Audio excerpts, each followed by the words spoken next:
मैं छोटे से साउथ टेक्सास टाउन में रहता था। मेरी मॉम सिंगल मदर हैं और मैं इकलौता बच्चा।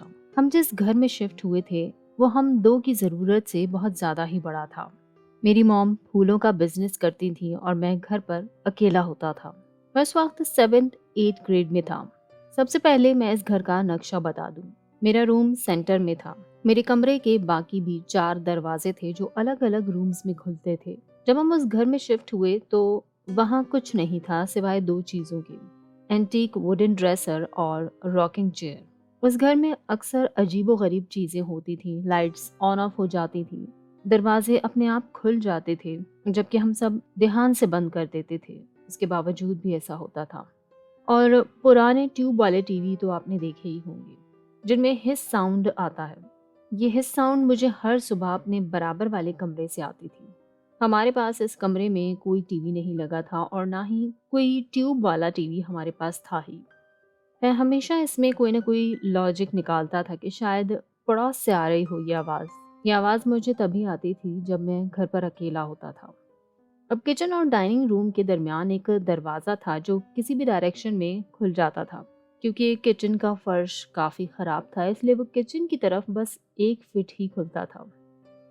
मैं अपना किचन से रोज़ रात में स्नैक कुछ अपना बाउल्स में लेकर अपने कमरे में जाता था।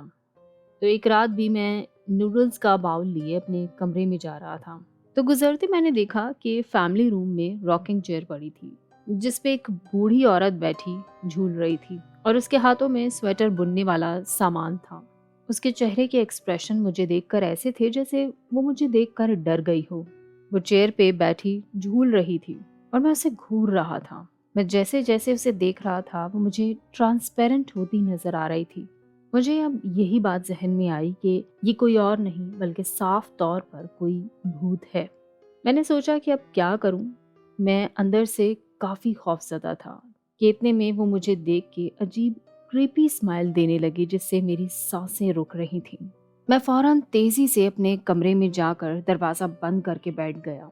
तेज़ तेज़ सांसों के साथ मैं बस यही सोच रहा था कि आज तक मैंने ऐसा कुछ नहीं देखा। ये आज मेरे सामने क्या चीज़ आ गई। मुझे इससे पहले भूतों पे कभी यकीन नहीं था।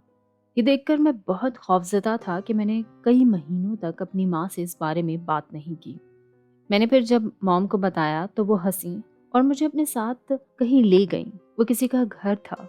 वहाँ जाकर मुझे पता चला कि हम वो घर छोड़ रहे हैं और मेरी मॉम घर छोड़ने के लिए कॉन्ट्रैक्ट साइन करने आई हैं लैंडलॉर्ड के पास। अब मैंने वहाँ एक बड़ी सी दीवार पर लगी तस्वीर देखी जिसमें वही औरत थी जिसे मैंने अपने घर उस रात रॉकिंग चेयर पर देखा था। वो औरत लैंडलॉर्ड की माँ थी और उसका भूत उस घर में रहता था हमारे साथ, क्योंकि वो औरत वहीं रहती थी जब वो जिंदा थी और फिर वहीं उस घर में उसकी मौत हुई थी।